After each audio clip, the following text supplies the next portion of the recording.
Merci Seigneur pour ta grâce qui nous permet de te connaître. Puis il n'y a pas d'autre chose plus excellente et plus époustouflante et plus merveilleuse et plus satisfaisante que de te connaître, Seigneur, toi, le seul vrai Dieu et celui que tu as envoyé dans le monde, le Seigneur Jésus-Christ. On a besoin de toi, Seigneur, parce que on veut grandir et dans notre connaissance de toi et dans tes œuvres et dans tes plans pour l'Église et dans tes plans pour nos vies personnelles. Seigneur, on ne veut pas être des enfants emportés à tout vent de doctrine. On ne veut pas être trompés par les fausses idéologies, par les fausses pensées qui véhiculent en dehors et en dedans de ton Église. Seigneur, on veut être gardés de tout ça. C'est pour ça qu'aujourd'hui, on te supplie, Seigneur, qu'on entende ta parole et que ta parole soit réellement proclamée aujourd'hui, Seigneur. Tu connais mon fardeau, tu connais mes peurs. Seigneur, tu sais que je ne veux pas que ce soit une séance d'information. Seigneur, je désire prêcher ton nom. Je désire prêcher ta vérité. Et je désire moi-même entendre ta vérité, Seigneur. Je sais que des gens ici ont été blessés. D'autres agissent par crainte quand il concerne tes dons miraculeux, tes dons spirituels.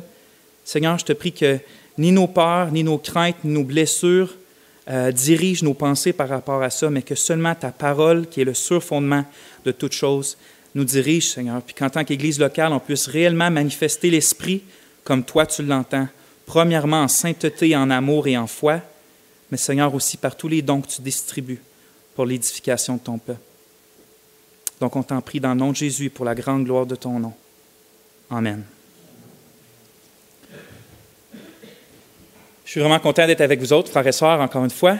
Il y a 2 semaines, on a continué le sujet des différents dons miraculeux que l'Esprit de Dieu distribue à certains membres du corps de Christ, que ce soit une fois ou plusieurs fois, peu importe, qui distribue, on sait, selon sa parfaite et bonne et souveraine volonté.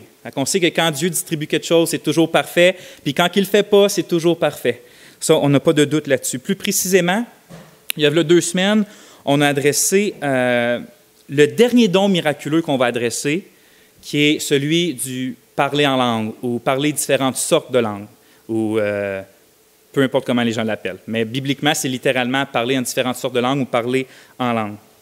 Je vais vous rappeler la méthode que j'ai pensé être la plus appropriée pour approcher ce sujet-là, pour qu'on comprenne plus d'une façon équilibrée et biblique qu'est-ce que c'est vraiment le parler en langue. La méthode utilisée. Rappelez-vous que les 2 endroits dans le Nouveau Testament où que ce don-là est parlé, est adressé, c'est dans le livre des Actes, où il n'y a pas d'enseignement sur le parler en langue, mais où on voit qu'il est expérimenté, il est vécu. Hein, il arrive en Acte 2, puis ensuite de ça, Acte 8, Acte 11, on le voit se remanifester. Puis aussi, de façon plus didactique, c'est-à-dire enseigner qu'est-ce que c'est dans l'épître, la première épître de Paul aux Corinthiens, dans les chapitres 12 à 14. C'est les 2 places où on voit ce don-là. Par conséquent, la méthode que je vous ai proposée, c'est celle de parcourir le livre des Actes, premièrement, pour y voir ce qu'on peut apprendre sur la nature et la fonction de ce don-là. Donc, la première chose que j'ai proposée, j'ai dit, on va commencer par le commencement, on va aller dans les Actes, puis on va voir qu'est-ce que ça nous apprend sur ce don-là. Ensuite de ça, on va aller faire la même chose dans le livre de 1 Corinthiens, chapitre 12, 13, 14. Puis ensuite de ça, qui est finalement, on va synthétiser tout ça, puis on va dire qu'est-ce que c'est finalement une compréhension saine, équilibrée, puis surtout biblique de ce que ce don-là, aussi controversé malheureusement aujourd'hui, est véritablement. Qu'avons-nous vu jusqu'à maintenant? J'aimerais ça rappeler rapidement 2 choses très importantes du dernier message. C'est que la première, c'est qu'à l'instar de tous les autres dons miraculeux, pas juste le parler en langue, mais autant la prophétie que le don de la foi que celui des miracles ou des guérisons, celui des langues avait premièrement la fonction d'être un signe. C'est-à-dire qu'il servait à pointer vers quelque chose. C'est ça les signes. Quand on parle de signes dans la Bible, c'est quelque chose qui pointe vers quelque chose, un peu comme nos panneaux de signalisation. Ça pointe, tu arrives à Montréal. Jésus, quand il faisait des miracles, ça disait « Regardez, le Messie est ici ». Le parler en langue était un signe. Puis c'était quoi la réalité vers laquelle il pointait? C'est la réalité que la venue tant attendue du Messie promis dans l'Ancien Testament, dont la prophétie de Joël, était enfin arrivée et que par conséquent, l'ère du Messie commençait, les derniers temps commençaient. avec la venue de l'Esprit, en fait, le parler en langue était un signe extérieur et extraordinaire que le Messie était vraiment arrivé parmi le peuple de Dieu. Puis ce signe-là, c'est qu'il parlait toutes sortes de langues qu'eux-mêmes ne connaissaient pas. Il disait des merveilles de Dieu, en fait. C'est ça qui est écrit dans Acte 2. La deuxième chose importante qu'on a vue, c'est que ce don-là miraculeux n'était absolument pas, mais absolument pas, un signe sûr et certain d'une conversion à Christ, ou même d'un niveau de spiritualité élevé. C'est des gens qui se convertissaient souvent, par exemple, pour le niveau spirituel, des gens qui se convertissaient, qui sont des bébés dans la foi, pouvaient expérimenter le parler en langue, ce qui montre que ce n'est pas un grand niveau de spiritualité, en fait, c'est des bébés dans la foi. Puis d'autre part, plusieurs conversions dans les Actes se passent sans jamais que le parler en langue soit décrit ou qu'on témoigne que, regardez, à chaque conversion, il y a un parler en langue. Ce n'est pas ça qu'on voit dans les Actes. Les diverses mentions de la manifestation de ce don dans les Actes étaient pour démontrer que la communauté du Messie dépassait les barrières culturelles et même théologiques, les paradigmes que les Juifs avaient, que l'Évangile ne peut pas dépasser les Juifs, en fait. Ça venait briser ça, puis ça montrait que, en fait, c'est tous ceux qui se confiaient en Dieu par l'Évangile du Christ qui étaient vraiment inclus dans le vrai peuple de Dieu. Ce n'est pas à cause que tu étais fils d'Abraham que tu étais nécessairement le peuple de Dieu. C'est si tu mettais ta foi, si tu te repentais de tes péchés, que tu mettais ta foi dans le Seigneur Jésus-Christ, tu faisais vraiment partie du peuple de Dieu, que tu sois un Samaritain ou que tu sois même un païen, un chien, comme qu'ils vont les appeler. C'est ce qu'on avait vu.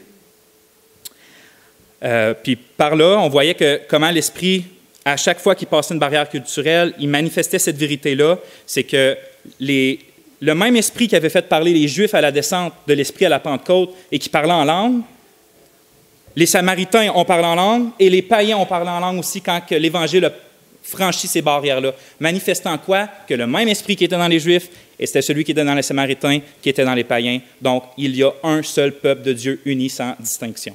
C'est ce que ça voulait montrer. Alors, souvenez-vous bien de ceci, puis on avait fini le message avec ça. Le don des diverses sortes de langues, ou en fait n'importe quel don miraculeux, n'est jamais, mais jamais une marque obligatoire et certaine de conversion ou de maturité spirituelle. Je l'ai dit avant mon gros paragraphe, puis je le redis après, puis je l'ai dit la dernière fois. Parce que souvenez-vous ce que je vous avais dit la dernière fois, le prophète Balaam, que Dieu a utilisé pour bénir son peuple et prophétiser sur son peuple, est finalement décrit comme un faux prophète qui a fait tomber son peuple dans le péché. Ce n'est pas décrit comme un super serviteur de Dieu, Balaam, au contraire, mais Dieu a prophétisé au travers de lui. J'aurais pu aussi vous mentionner, mais je l'ai oublié la dernière fois où j'avais juste pas assez de temps, les Corinthiens eux-mêmes, dans le premier chapitre, sont décrits comme ayant tous les dons pour persévérer jusqu'au retour du Seigneur, dont les dons miraculeux, dont le parler en langue, et qui pourtant, dans leur Église, en tant qu'Église locale, étaient pleins de division et même d'immoralité sexuelle. Et aucune discipline, aucun ordre. Et pourtant, il y avait tous les dons spirituels. On voit par là que ce n'est aucun signe de maturité, avoir un don spirituel. Ou même, pensez encore à Judas le traître, lui qui livra notre Seigneur Jésus, lui qui pour l'éternité est dans les hontes et les ténèbres du feu éternel, et qui pourtant a marché ces 3 ans et demi-là avec le Seigneur Jésus, faisant des miracles comme les autres apôtres, et faisant toutes sortes de choses merveilleuses. Il n'est pas dans le royaume de Dieu, Judas le traître. On peut même penser aux avertissements du Seigneur Jésus, puis ceux de leurs apôtres qui ont dit d'avance que dans les derniers temps, donc dans les temps d'aujourd'hui et dans les temps depuis la Pentecôte, il va y avoir des faux prophètes.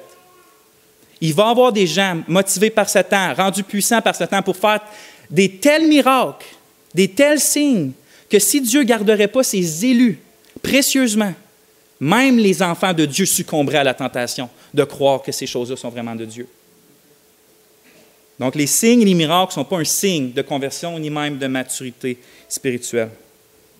Ce que Dieu veut, c'est l'entièreté de votre cœur. Ce que Dieu veut, c'est la transformation de vos pensées. Ce que Dieu veut, c'est que votre caractère et votre conduite reflètent la beauté du Christ, la grandeur du Christ, l'amour du Christ, la fidélité du Christ. C'est ça qui sont des signes d'une vraie maturité spirituelle et que quelqu'un est vraiment converti et que l'Esprit travaille vraiment en lui. Toutes ces choses-là, on avait vu ça la dernière fois. Donc aujourd'hui, avant d'aller dans le livre des Corinthiens, il nous restait à voir certaines choses dans le livre des Actes concernant le don du parler en langue. Puis juste avant qu'on y aille, j'aimerais ça prier.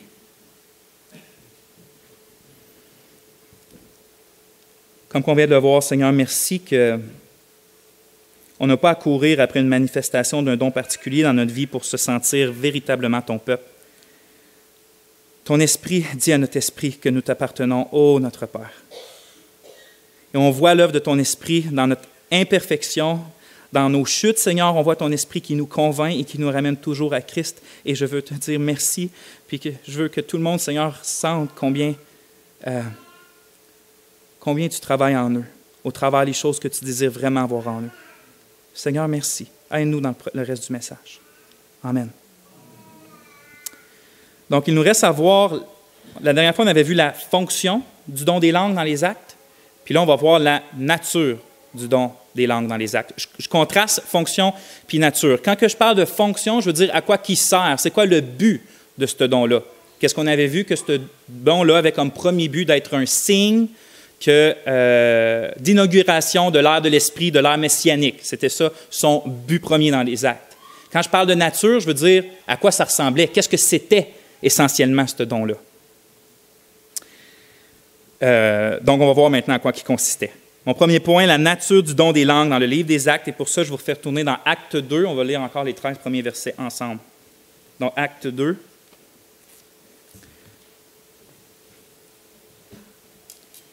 À partir du verset 1.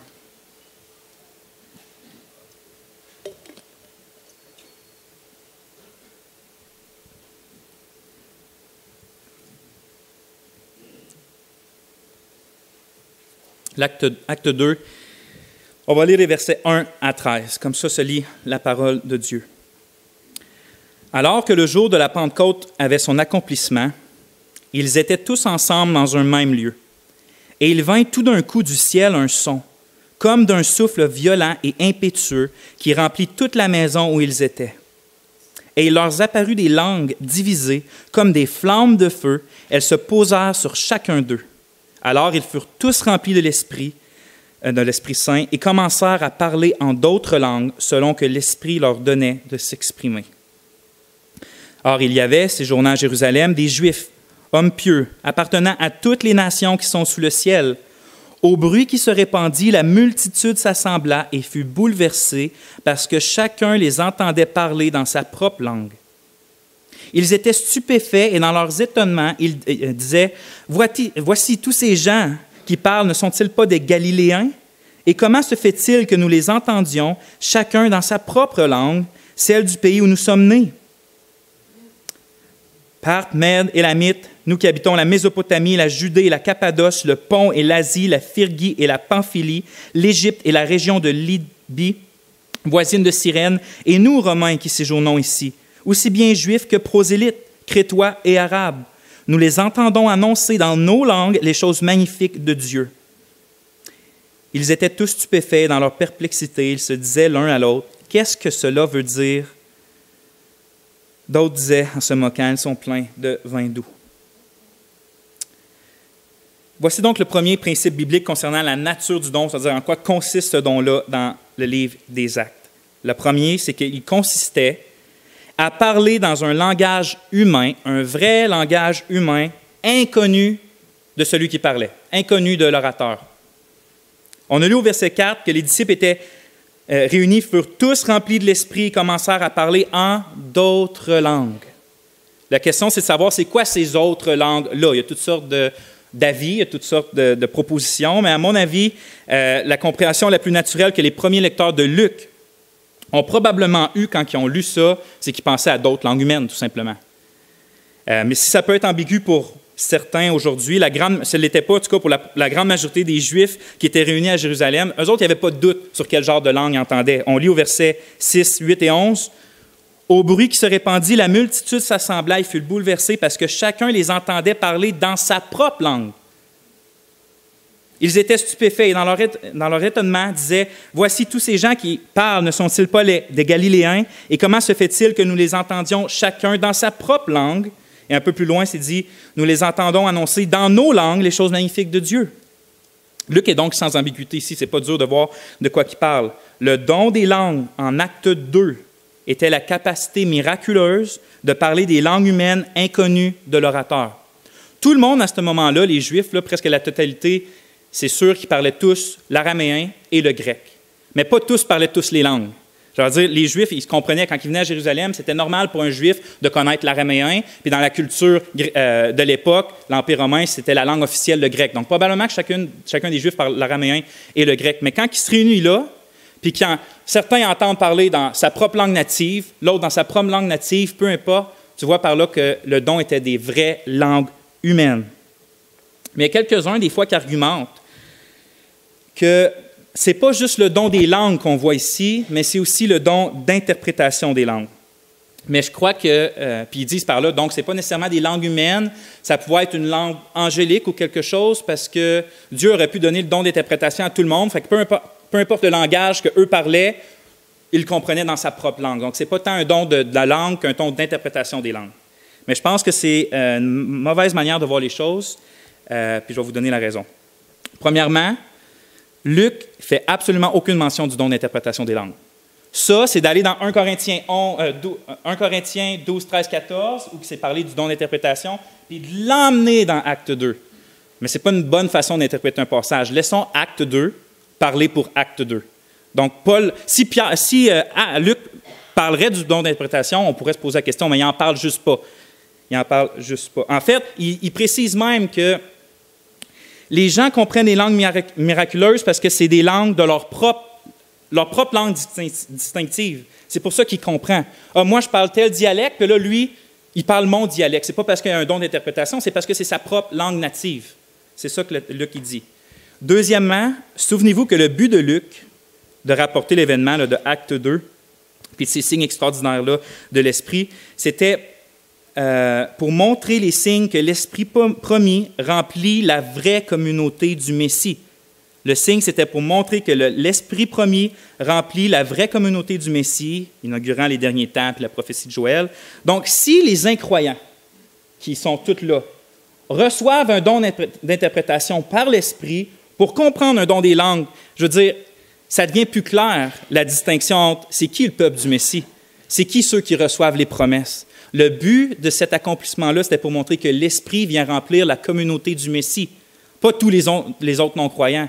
Donc, ça serait juste mélangé, ça mélangerait les lecteurs de Luc que de dire il y a un don d'interprétation là par l'Esprit, puis un don de langue là par l'Esprit.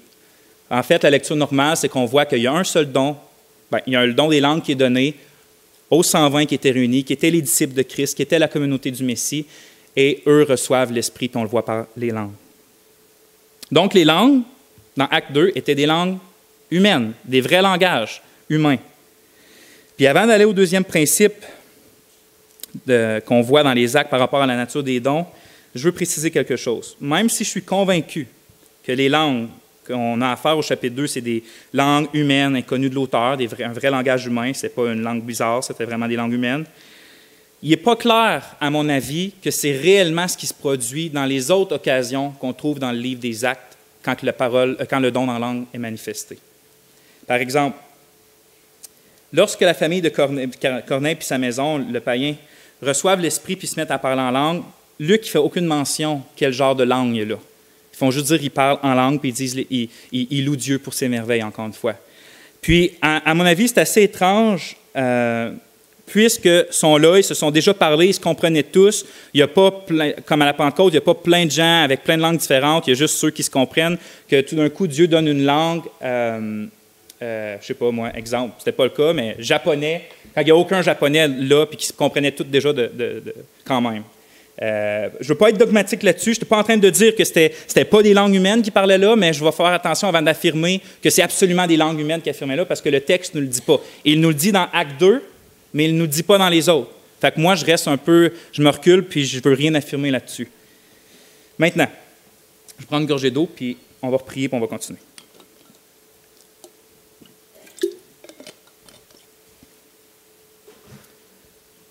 Seigneur, je te prie de m'aider à être clair dans les propos.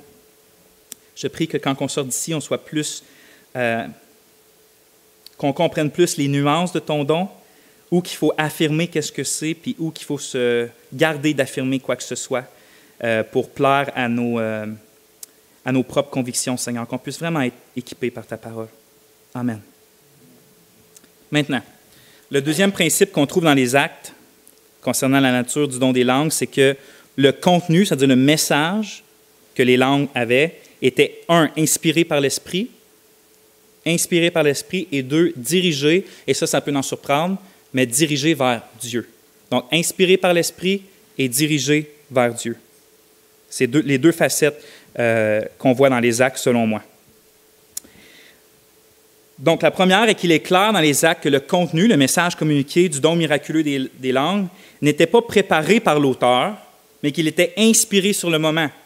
Les disciples, ils ne se préparaient pas là, au moment de la Pentecôte à dire, bon, OK, là, on est réunis là, on va sortir, puis on va dire aux gens comment Dieu est grand. Ils ne se préparaient pas comme ça. En fait, ils n'étaient pas vraiment à la Pentecôte, ils étaient tous réunis, probablement encore qui se cachaient des Juifs. Avant que l'Esprit soit arrivé, les apôtres étaient pas mal moins friands de sortir annoncer l'Évangile ou de dire les merveilles de Dieu en public, par peur de représailles.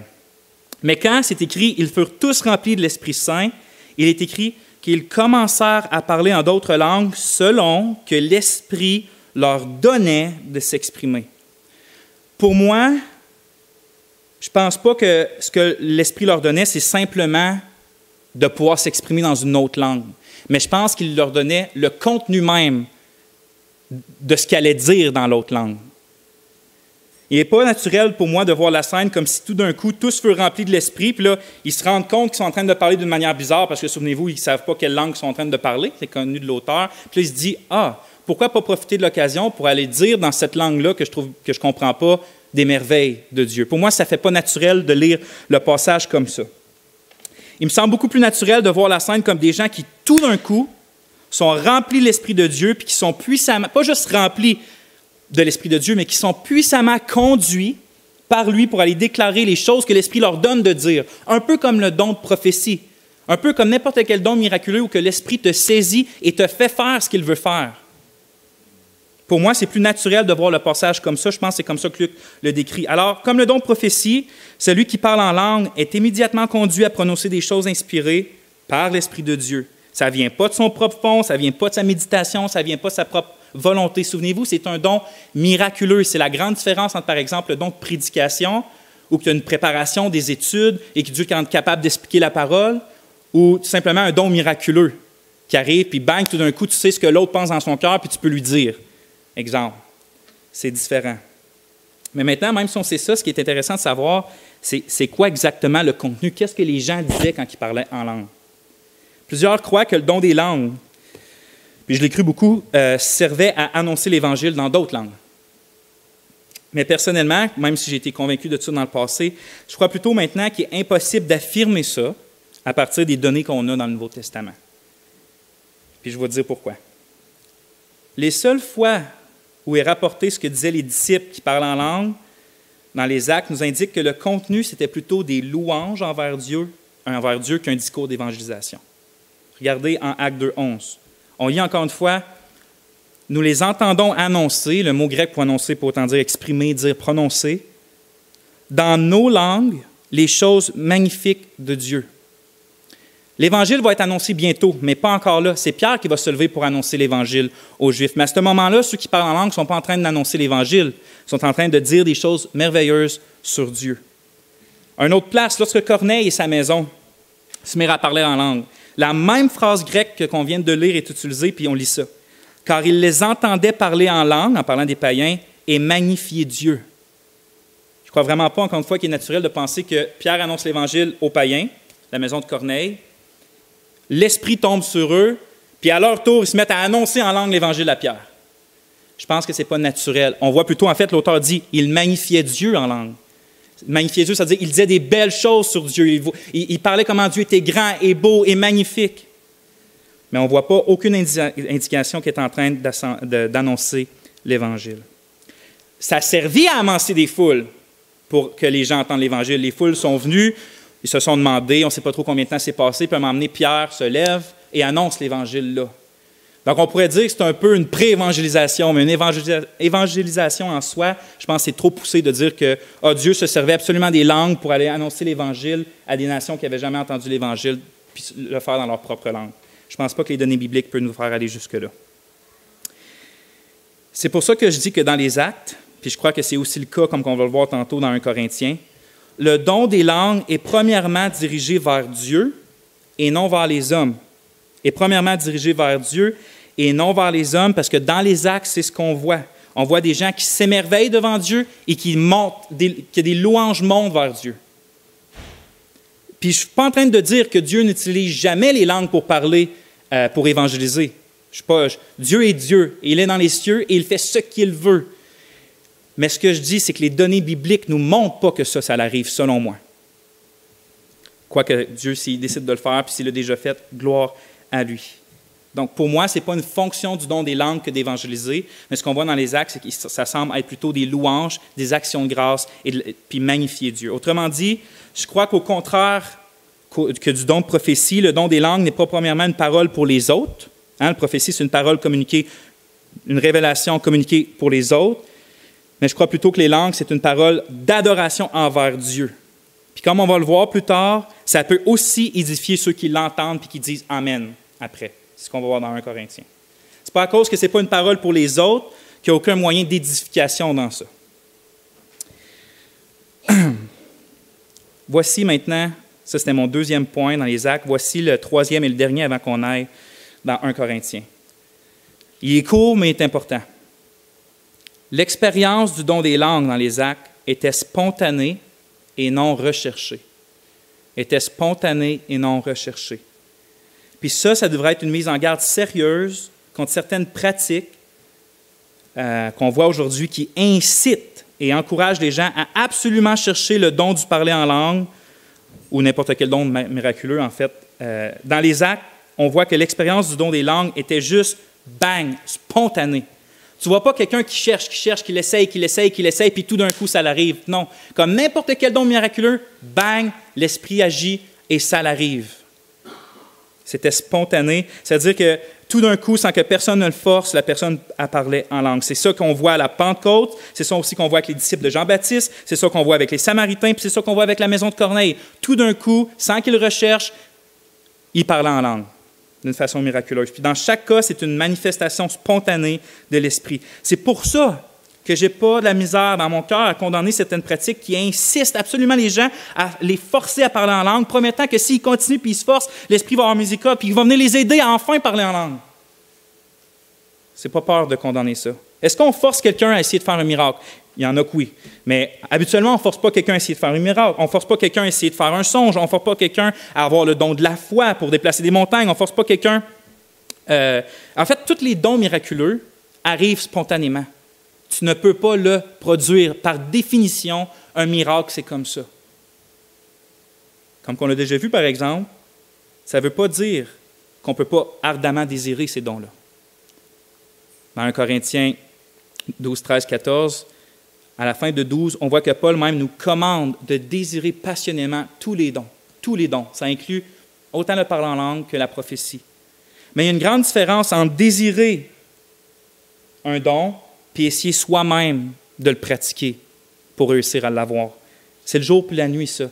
Moi, pour être sincère avec vous, à chaque fois que je prêche, je prie Dieu pour avoir un don de prophétie. Je prie Dieu qui me donne à un moment donné quelque chose que j'ai préparé, qui va directement aller droit au cœur de quelqu'un, qui va révéler son propre cœur à ses propres yeux, puis que même si je ne m'en rends pas compte, cette personne-là va partir puis il va savoir que Dieu lui a parlé directement. Je prie ça à chaque fois que je prêche. Je désire ce don-là, mais je n'essaie pas de le produire.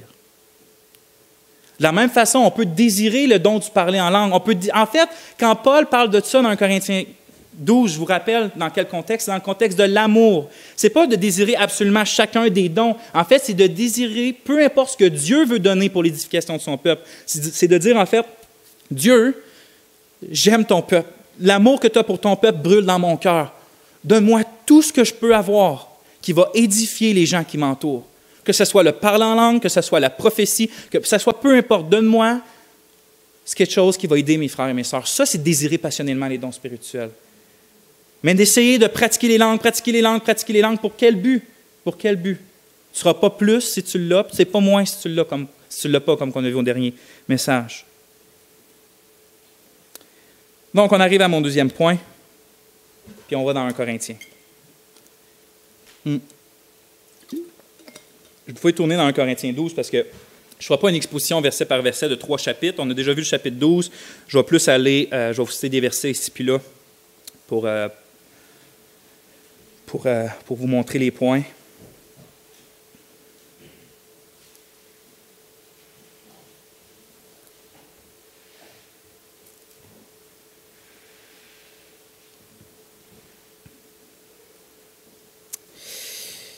Donc, on se tourne enfin vers 1 Corinthiens pour voir ce que l'enseignement de Paul sur les dons des langues nous apprend sur celui-ci. Et comme vous allez le remarquer dans pas long, il y a certains aspects qui vont rejoindre ou qui vont être identiques à ce qu'on a déjà vu dans les actes, que ce soit par rapport à la nature du don. Mais vous allez remarquer qu'il y a des choses qui, si c'est vraiment ça que la Bible dit, ça semble être différent de ce qu'on voit dans les actes. Qu'il va y avoir des différences dans certains aspects du don. Puis c'est pour ça que je tiens à faire une exhortation avant de sauter dedans. Parce que j'ai pu remarquer que dans les différents débats sur les dons, sur ce don-là, dans les différents milieux évangéliques, en général, il y a une présupposition que, puis ça c'est la présupposition, que le don des langues dans les actes et celui dans 1 Corinthiens doit être à tout point identique. Absolument, sinon ça veut dire qu'il y a une contradiction. Il y a comme cette présupposition-là qu'ils doivent absolument être identiques, sinon ça veut dire qu'il y a une contradiction. Ce qui fait en sorte que tel groupe qui désire harmoniser les deux, vont mettre l'accent sur le livre des Actes plutôt que sur le livre de 1 Corinthiens, ce qui va leur faire arriver à des conclusions comme que la seule fonction du don des langues, c'est d'être un signe, puis rien d'autre. Donc, plus de signes, plus de langue. Puis de l'autre côté, tu as certains groupes qui vont mettre plus l'emphase sur ce qu'on trouve dans 1 Corinthiens, que ça va surplomber ou ça va être supérieur à ce qu'on voit dans Actes, puis ils vont baser leurs conclusions là-dessus. Mais j'ai quelques problèmes avec cette manière-là de faire. Premièrement, pourquoi qu'il faudrait présupposer que le don des langues doit être absolument identique dans les deux cas? Premièrement, c'est la chose que je me demande, pourquoi on a cette présupposition-là? On a déjà vu que les dons miraculeux peuvent être vraiment variés, autant dans leur fonction, dans ce qu'ils font, que la façon qu'ils se manifestent. Prenez juste le don de prophétie. Ça peut être des songes, ça peut être une parole, ça peut être une vision, ça peut être... Tu peux les nommer dans la Bible comment ce don-là se manifeste. Et même dans sa fonction, on a vu qu'au 1er siècle, la fonction première, un peu comme les langues, c'était une de leurs fonctions de fonder le fondement de l'Église, de mettre le fondement de l'Église en ayant des révélations spéciales pour révéler c'était quoi l'Évangile. C'est quelque chose qu'on n'a plus aujourd'hui, mais les dons de prophétie continuent. Tu peux faire un songe sur ton frère, tu dévoiles un secret de son cœur, puis tu n'aurais jamais pu le savoir, ce ne serait pas Dieu qui te l'aurait révélé. Donc les dons, c'est quand même, sont variés. On ne veut pas être, nous, des gens qui prennent les dons miraculeux puis les met absolument dans une boîte, nos paradigmes, puis on dit, le don des langues, ça doit toujours être comme ça, sinon ce n'est pas le don des langues. Le don de prophétie, ça doit toujours être comme ça, sinon je ne vais pas le considérer comme un don de prophétie. Habituellement, la Bible parle beaucoup plus largement des dons. Juste dans Acte 2, on le voit. On voit que les gens parlent en langue, mais ce qui arrive, selon Pierre, c'est l'accomplissement que les gens vont prophétiser. Donc, pour Luc, il n'y a pas de problème à dire que le parler en langue rentre dans la grande catégorie des prophéties. Méditez là-dessus. Tu vois, lui, c'est très large la façon qu'il parle des dons. Donc, c'est ça. Je ne voulais juste pas qu'on s'enferme dans des boîtes. Deuxièmement, qu'est-ce que j'ai de la misère avec cette façon-là d'interpréter les choses? C'est que le même esprit qui a inspiré Luc, c'est le même esprit qui a inspiré l'apôtre Paul. Puis, on ne doit pas favoriser l'un sur l'autre, comme si l'un est plus inspiré que l'autre. Si Luc, ça donne qu'il parle d'une fonction du don des langues, puis ensuite de ça, on se tourne vers Paul, puis on voit que Paul parle d'une autre fonction sans nommer celle de Luc, on ne va pas conclure qu'une contradiction, on va juste conclure que le don des langues a de l'air d'avoir plusieurs fonctions, tout simplement. On n'est pas obligé d'essayer de les faire fitter un et l'autre. Laissons la Bible parler, laissons Luc parler pour ce qu'il va écrire par l'Esprit, puis laissons Paul parler pour ce qu'il va écrire par l'Esprit. Donc, ayant donc précisé cela, répondons premièrement à une question que je pense que la plupart se posent quand on lit 1 Corinthiens puis le don des langues. Est-ce que dans 1 Corinthiens, le don des langues est comme dans Acte 2, c'est-à-dire un vrai langage humain? Est-ce que c'est comme ça dans 1 Corinthiens? Puis je vous avoue que je n'ai pas vraiment la réponse à ça.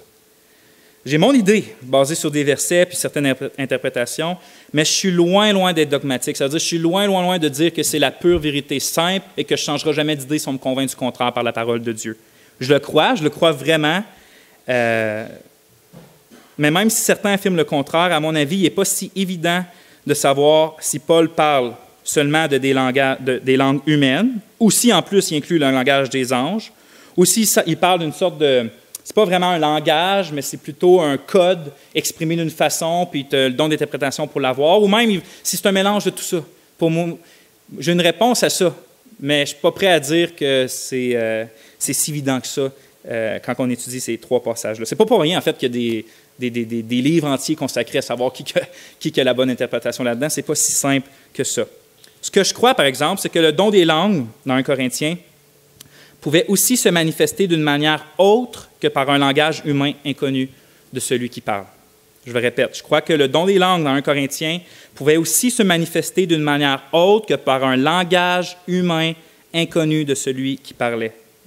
Comme je vous ai dit, je me garde une certaine réserve, mais je vais vous dire pourquoi j'affirme ça.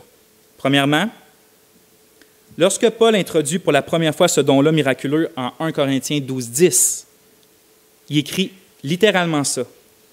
À un autre encore, en parlant des différents dons de l'Esprit, à un autre encore diverses sortes de langues. Puis je ne veux pas trop insinuer à partir de juste un mot, mais il semble que l'utilisation du mot « sorte de langue » pourrait du moins inclure que ce que Paul a en tête, ce n'est pas juste des langues humaines, mais c'est une autre sorte de langue aussi. Deuxièmement, ailleurs, Paul mentionne explicitement qu'il existe en effet d'autres sortes de langues, puis pas juste celles des hommes. Au début du chapitre 13, Paul dit « Si je parle les langues des hommes et des anges, mais que je n'ai pas l'amour, puis il va commencer à dire « Je ne suis absolument rien ». C'est sûr que dans ce passage-là, au début du chapitre 13, Paul est en train de faire des hyperboles pour montrer que l'amour, c'est le plus important. Il va dire des choses comme « Si je possède toute la connaissance ». Il ne pense pas qu'il peut avoir toute la connaissance. Un chapitre plus loin, ou dans le même chapitre un peu plus loin, il va nous dire qu'on ne connaît pas pleinement avant le retour du Seigneur. Mais il va dire des choses comme « Si je possède toute la connaissance » ou « Si j'ai toute la foi jusqu'à transporter des montagnes ». Il parle en hyperbole pour nous dire que si on n'a pas l'amour, on a beau avoir les meilleures, les plus grandes choses, on n'est absolument rien. Donc je sais qu'il est en train de parler en hyperbole, mais même s'il est en train de faire des exagérations pour montrer son point, il me semble bizarre qu'il mentionne les langues des anges s'il n'existerait absolument pas. Je comprends qu'il est en train de faire une hyperbole. Il fait une hyperbole avec la connaissance, mais la connaissance, même si tu ne peux pas toute l'avoir, elle existe quand même. Donc, pour moi, je n'affirme pas ici que le parler en langue, c'est vraiment le parler la langue des anges. Ce n'est pas ça que je suis en train de dire. Je dis simplement qu'il semble qu'il existe vraiment d'autres sortes de langues. Et peut-être que le parler en langue inclut ces sortes de langues-là aussi, puis pas simplement la langue des hommes. Troisièmement, une grande différence avec le chapitre 2 des Actes, puis 1 Corinthiens, c'est que dans Corinthiens, on a besoin d'une interprétation pour comprendre ce qui est dit. Alors qu'à la Pentecôte, tous comprennent dans sa propre langue, puis il n'y a pas besoin d'interprétation. C'est une grosse différence entre Actes et 1 Corinthiens, puis il fait poser beaucoup de questions à plein de monde. Quelqu'un pourrait juste dire, c'est juste parce que, disons que il n'y avait personne qui parlait en chinois ce dimanche matin-là. Donc, quand il y en a un qui s'est exprimé en chinois, vu qu'il n'y avait pas de chinois, on avait besoin d'un don d'interprétation pour que le reste de l'Assemblée soit édifié.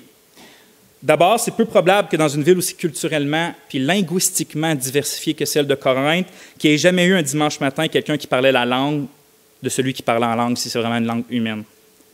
Aussi, dans les Actes, les langues parlées sont exactement les langues différentes des personnes qui étaient réunies. Il n'y a pas une langue qui est dans les nuages, puis il n'y a personne qui la comprend. Il y avait toujours au moins un certain groupe de personnes qui comprenaient la langue. C'est pour ça que cette langue-là était parlée, pour que ce groupe-là puisse comprendre eux aussi.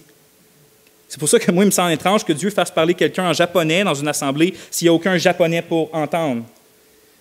Puis je me dis que si, par exemple, il parle une autre sorte de langue, disons par exemple la langue des anges, évidemment, il y a toujours besoin d'une interprétation, même s'il y aurait une personne de chaque langue ce dimanche matin-là. Quatrièmement, qui est lié à ça, Paul dit explicitement que le besoin d'interprétation est toujours présent quand on parle en langue. Toujours, toujours. En fait, il est lié au parler en langue. Tu ne peux même pas parler en langue si tu n'as pas le don s'il n'y a pas un interprète ou que toi-même tu as le don d'interprétation. On lit 14-27, on lit ça.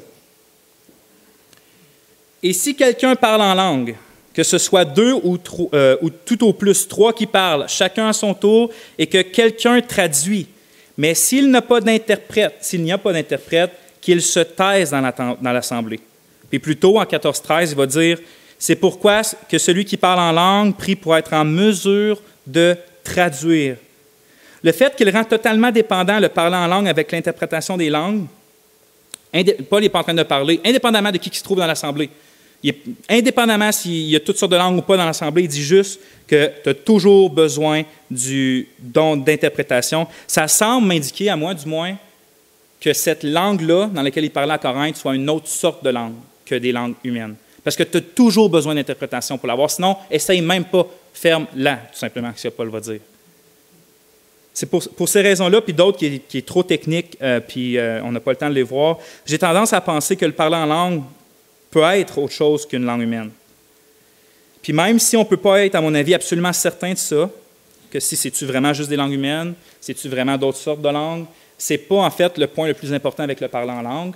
Puis sur les choses qui sont les plus importantes, Paul et Luc sont sans ambiguïté. Puis on va en voir des choses qui sont sans ambiguïté. Par exemple, qui est le deuxième aspect du parler en langue, de la nature du parler en langue dans 1 Corinthiens, et c'est mon deuxième point, c'est le don du parler en langue est un contenu qui s'adresse à Dieu, tout comme dans les actes. Le parler en langue, c'est un contenu qui s'adresse à Dieu, une parole qui s'adresse à Dieu. Comme j'ai montré dans les actes, tout semble indiquer aussi que dans 1 Corinthiens, les langues n'étaient pas premièrement un discours destiné pour les autres membres de l'Église, mais qui était plutôt dirigé vers Dieu. On lit en 1 Corinthiens 14, 1. « En effet, celui qui parle en langue, dans le contexte c'est les langues non interprétées, ne parle pas aux hommes, mais à Dieu, car personne ne le comprend. En esprit, il dit des mystères. » Puis pour bien saisir ce que Paul est en train de dire, il faut savoir qu'à ce point-ci, dans son argumentation, Paul essaye de montrer aux Corinthiens qui, souvenez-vous, eux ont mis le don des langues là.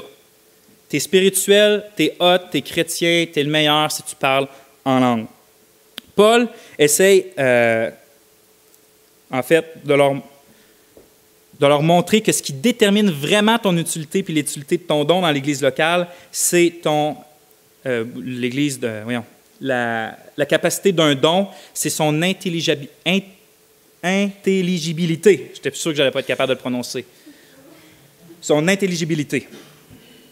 Du fait qu'il est capable de communiquer quelque chose d'intelligent, de cognitif. Par exemple, si quelqu'un ne te comprend pas dans l'Assemblée, mais tu n'es juste pas utile à l'Assemblée, même si tu rends les meilleures actions de grâce possibles, même si ta prière est vraiment de tout cœur, sincère à Dieu, mais qu'il n'y a personne qui te comprend ou que tu me parles à moi de tout ton cœur avec que c'est l'Esprit qui te motive, mais que je ne te comprends pas, ça ne sert absolument à rien. Tu n'es pas en train de m'édifier, peu importe ce que tu es en train de faire, parce qu'il n'y a pas un contenu intelligent, cognitif à ce que tu es en train de me dire. C'est pourquoi Paul parle du don de prophétie comme étant en quelque sorte supérieur, parce qu'il communique de façon intelligible quelque chose aux hommes pour leur édification. C'est toute l'argumentation de 1 Corinthiens 14. Mais il faut faire attention quand on parle comme ça, parce que Paul n'est pas en train de mépriser le don des langues.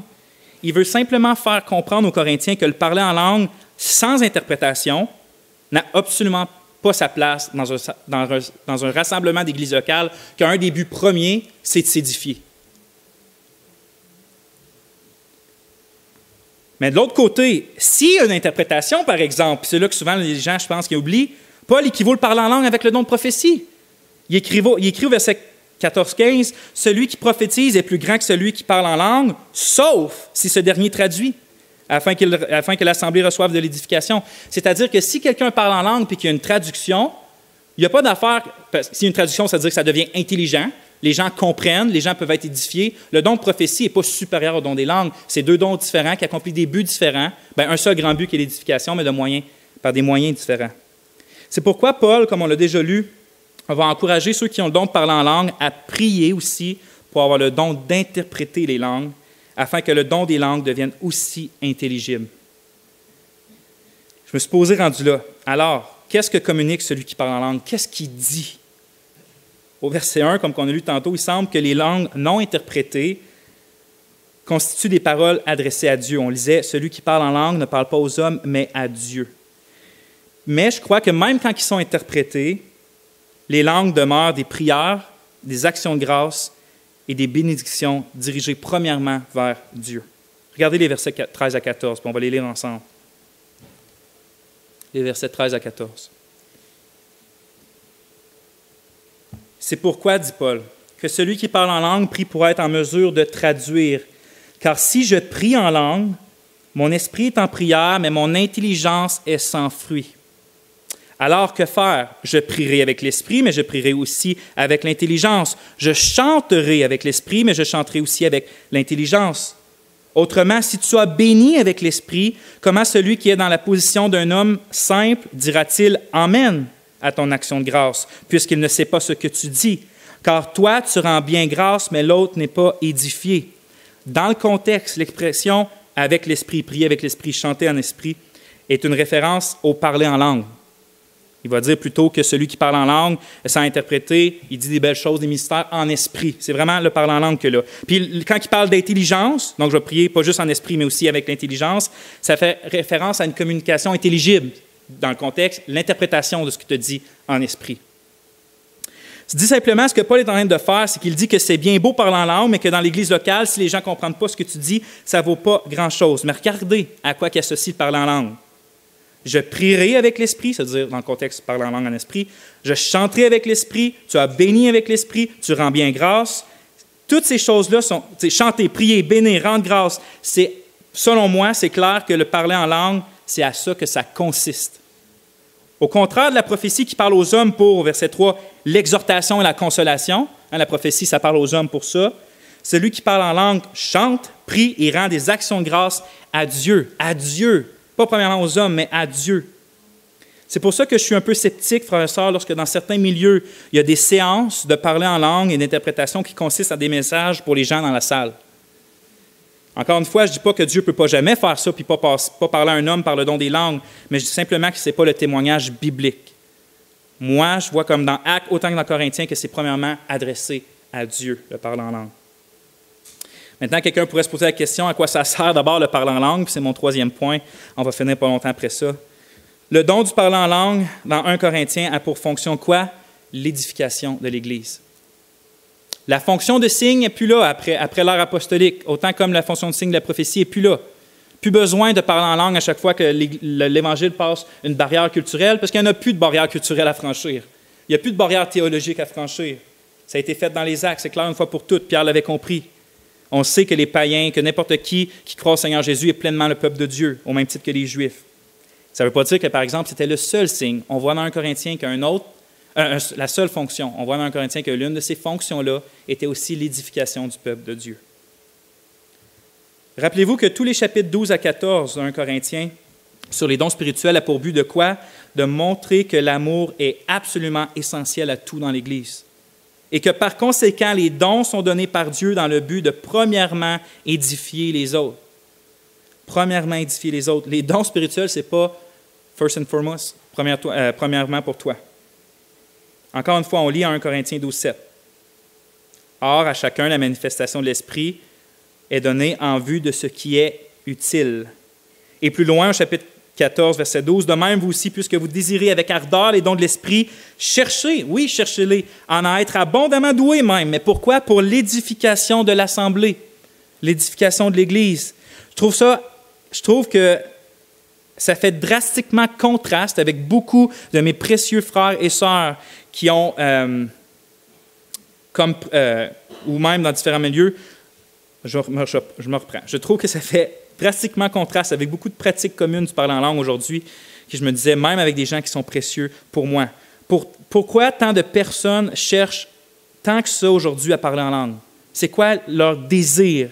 Ce que j'ai pu remarquer, que c'est souvent dans le but de vivre une expérience avec Dieu, pas de mauvais cœur, ils cherchent vraiment à connaître plus Dieu, ils l'aiment, puis ils veulent être plus proches de lui. Donc, c'est souvent de vivre une expérience avec Dieu ou encore de se sentir même inclus dans certains groupes. J'ai vu ça combien de fois, que le désir qui est motivé de vouloir parler en langue, c'est d'être comme les autres. Comme les autres. Ou de se sentir spécial aux yeux de Dieu ou aux yeux des autres. C'est complètement l'opposé de ce que Paul enseigne aux Corinthiens. C'est complètement l'opposé de ce que Paul enseigne aux Corinthiens. Le parler en langue est dans le but de, premièrement, édifier nos frères et nos sœurs. Et c'est dans ce but-là, si tu désires le parler en langue, que tu devrais, premièrement, le rechercher et le demander, dans le but d'édifier les autres. Pas d'avoir une belle, super relation avec Dieu, premièrement, par ce don-là. C'est pour édifier les autres. Qu'est-ce que ça veut dire? Est-ce que ça veut dire que quelqu'un ne peut pas parler en langue dans son intimité? Je crois qu'il peut le faire. Puis je crois qu'il va s'édifier comme Paul va le dire. Il va vraiment se faire du bien. Mais le but premier Mais ce n'est pas le but premier, ce n'est pas même le but essentiel. C'est comme si moi, je passerais mon temps à prêcher dans le miroir. Je vais être édifié. Prêcher à mon âme, je vais être édifié. Mais ce ne serait pas de faire ce pourquoi le don-là est donné en premier, c'est-à-dire d'édifier et d'enseigner le peuple de Dieu. Le don est pour les autres. Le parler en langue est premièrement pour les autres. Quelqu'un d'abord peut se demander, mais comment le fait de... Si le parler en langue, c'est prier, chanter, rendre grâce, comment ça édifie, c'est fait pour édifier les autres? Mais pour moi, quand je pensais à ça, la question s'efface assez facilement lorsque tu te rends compte que l'un des buts les plus essentiels des prières et des chants dans l'assemblée qui se réunit, quand tu vas voir dans Éphésiens, quand tu vas voir dans Colossiens, c'est de s'exhorter, de s'enseigner les uns les autres. Même les chants qu'on chante et les prières qu'on fait sont là dans le but, oui, toujours dirigés vers Dieu, mais avec un but aussi quand on pense à l'assemblée réunie, que nos frères, nos sœurs puissent être édifiés par... Quand on chante, là, on va voir ça dans quelques messages, on ne chante pas juste à Dieu, on chante les uns aux autres les vérités à nos âmes. Quand on prie, quand tu es tout seul dans ton placard, tu pries seul à Dieu, mais quand on se réunit ici, tu pries à Dieu, mais aussi d'une manière qui encourage et édifie les autres. Sinon, c'est pour ça qu'on dit tous « Amen ». C'est pour ça qu'on dit tous « Amen ». On a une sœur aussi ici à l'Assemblée à qui Dieu accorde souvent un chant spontané lorsqu'on prie ou même lorsqu'on étudie la parole en bas. Puis personne qui l'a entendu va douter de la capacité d'édification que ces chants et ces actions de grâce qui ont été inspirés sur le moment, personne ne va douter que c'est vraiment édifiant parce qu'à chaque fois, on est là et on dit « Amen, Amen ». On finit de prier, on veut dire une parole, puis d'un coup, elle arrive, elle se met à chanter un chant qui va me popper dans le cœur. C'est des vrais chants qu'elle connaît. Tellement édifiant, un chant à propos au bon moment. Tellement édifiant. Maintenant, avant de terminer, j'aimerais résumer certaines choses puis terminer avec comment nous, ici à l'Église, on se conduit à l'égard du don des diverses sortes de langues. Premièrement, le résumer. Il ne me reste pas beaucoup de temps, donc je vais en dire peu. La fonction de signe du don des langues, telle que mentionnée dans les actes, est terminée. C'est pourquoi il est normal, comme tous les autres dons miraculeux, qu'une diminution soit remarquée suite à l'ère des apôtres. C'est normal qu'il y ait une diminution, puisque une de leurs fonctions est terminée, autant avec les miracles que le don de prophétie. Pas qu'ils disparaissent, il y a une diminution. Mais une autre fonction de ce don-là, comme on l'a vu, peut être expérimentée encore aujourd'hui, je parle des langues, c'est-à-dire l'édification du corps de Christ. Ça ne part pas jusqu'au retour du Seigneur, jusqu'à temps que les derniers temps soient terminés. Et cette édification-là se fait par l'entremise de chants, de prières et d'actions de grâce fait en diverses sortes de langues, puis interprétées pour que l'Assemblée puisse dire un sincère « Amen » et être édifiée. Et là, on pourrait se poser la question, OK, si c'est juste des prières, des chants et des actions de grâce, pourquoi Dieu le fait dans une autre langue et pas directement? Et ça, j'ai aucune réponse. Dieu, il fait toujours ce qu'il veut. Pourquoi des fois, au lieu de pas de montrer à une personne directement son péché, il va le révéler à un frère pour que le frère vienne lui dire? Parce que Dieu agit comme ça, tout simplement. Ce n'est pas à moi de prétendre. Pourquoi Dieu, des fois, il décide de te faire parler dans une autre langue pour prier, puis qu'ensuite de ça, on a besoin d'un interprète. Donc, c'est un peu plus long pour que tout le monde ait de l'édification. Je ne peux pas répondre à ça, mais je laisse Dieu être Dieu. Finalement, la CRN. Comment que nous, on vit la manifestation de ce don-là? Comme Paul va l'exhorter à la fin du chapitre 14, on ne veut pas empêcher de parler en langue. Il va dire, méprisez pas les prophéties, n'empêchez pas le parler en langue. Donc, on veut du moins pas le mépriser ou l'empêcher. Cependant, 2. Comme pour les prophéties, on détermine que le culte du dimanche matin n'est pas la place pour l'expérimenter si ça donne.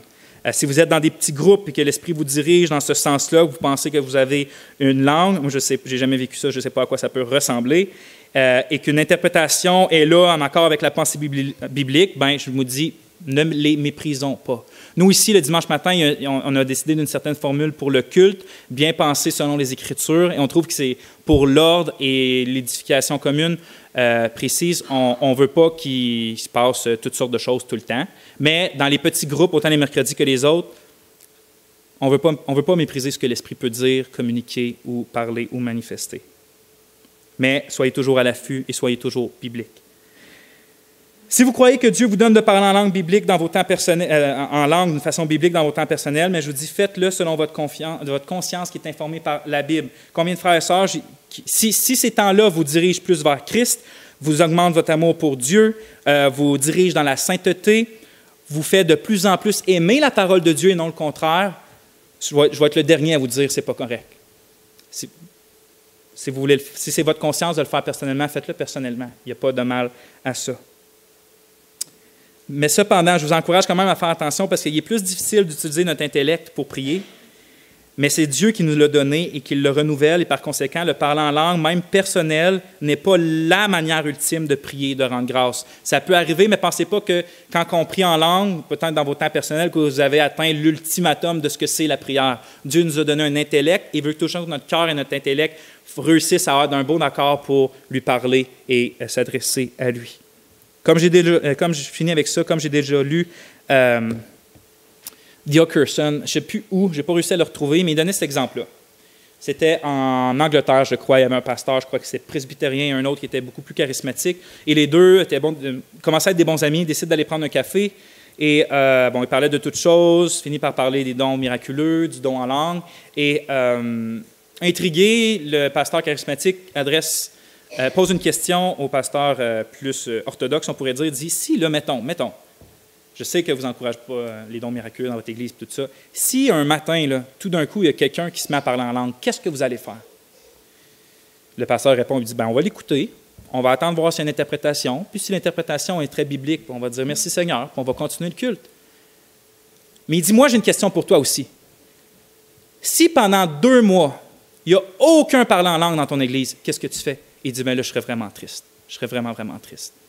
J'aurais l'impression que Dieu ne serait pas avec nous et que l'Esprit ne serait pas autant puissamment avec nous. Voyez-vous la différence? Ce n'est pas vrai que s'il n'y a rien qui se passe de super... Vous avez entendu le témoignage de Gaétan Brassard, un des pasteurs, un de mes amis à Laval, qui lui était un très adepte du charismatique, et qu'il dit lui-même que s'il ne se passait pas de quoi le dimanche matin, il avait l'impression qu'il avait manqué de quoi ou que ça n'avait pas été un super culte. Quand il dit de quoi, là, c'est une manifestation époustouflante de ce qu'eux appelaient les manifestations de l'Esprit. Il a changé maintenant. Il sait que c'est centré sur Christ, sur la parole du Christ, et que quand l'Esprit bouge, il bouge, mais que ce n'est pas le centre du culte et ce n'est pas le centre de nos réunions. Les langues n'ont jamais été essentielles pour qu'une Église soit une Église. Il y a des choses essentielles à une Église. L'amour, la foi, la vérité, la confession de la foi, le repas du Seigneur, le baptême, tout ça, c'est des choses essentielles. Jamais les dons miraculeux, ça n'est. Des fois, il y a des périodes que Dieu passe par des dons miraculeux. Pendant des années, il fait des choses incroyables. Puis d'autres, des fois, Dieu n'en fait pas. Puis il continue de faire des choses incroyables sans les dons miraculeux, avec plein de conversions puis des réveils. C'est pas à nous. Jugeons pas la spiritualité d'une Église, encore une fois, par ces manifestations-là. Donc, c'est comme ça que nous, on approche ça. Ce n'est pas essentiel ici, le parler en langue. En fait, vous connaissez l'Église, il n'y en a pas vraiment. Il y en a qui le font seuls, mais il n'y en a pas vraiment dans les cultes publics. Puis si ça arrive, ça l'arrivera, puis si ça n'arrive pas, ça n'arrive pas, tout simplement. On bénit Dieu dans les 2 cas, et on va prier après ce verset-là que j'aimerais conclure. Quoi mieux conclure que les paroles même de Paul sur la fin de la discussion du parler en langue, puis de la prophétie, 1 Corinthiens 14, 36-40, il dit ça. « La parole de Dieu est-elle sortie de chez vous, ou est-ce à vous seul qu'elle est parvenue? Si quelqu'un pense être prophète ou spirituel, qu'il reconnaisse que ce que je vous écris est le commandement du Seigneur. Et si quelqu'un est ignorant, qu'il soit ignorant. Ainsi, mes frères, désirez ardemment prophétiser et n'empêchez pas de parler en langue, mais que tout se fasse avec bienséance et avec ordre. Que le Seigneur soit béni. On prie. Seigneur notre Dieu, on veut te dire merci parce qu'aujourd'hui, on termine ces 10 messages-là sur les dons, autant spirituels que les spirituels miraculeux. Seigneur, j'ai vu du bien que tu as fait au travers de ça, tu as fait du bien à mon âme. Comme on vient de le lire, Seigneur, on veut s'attendre à ce que tu travailles et que tu fasses des choses incroyables au travers de nous pour le bien des autres. Seigneur, garde-nous de regarder la vie chrétienne comme quelque chose de personnel et pas pour les autres, principalement ceux qui t'appartiennent. Seigneur, je te prie de donner ici tous les dons qui contribuent à la maturité spirituelle, à la glorification de ton nom, à l'édification de chacune des personnes. Seigneur, si c'est par des paroles en langue ou des prophéties ou des miracles, ainsi soit-il. Si c'est par la privation de ces choses-là, ainsi soit-il. Que ton nom soit béni. Tu es le Dieu qu'on adore. Seigneur, merci. Amen.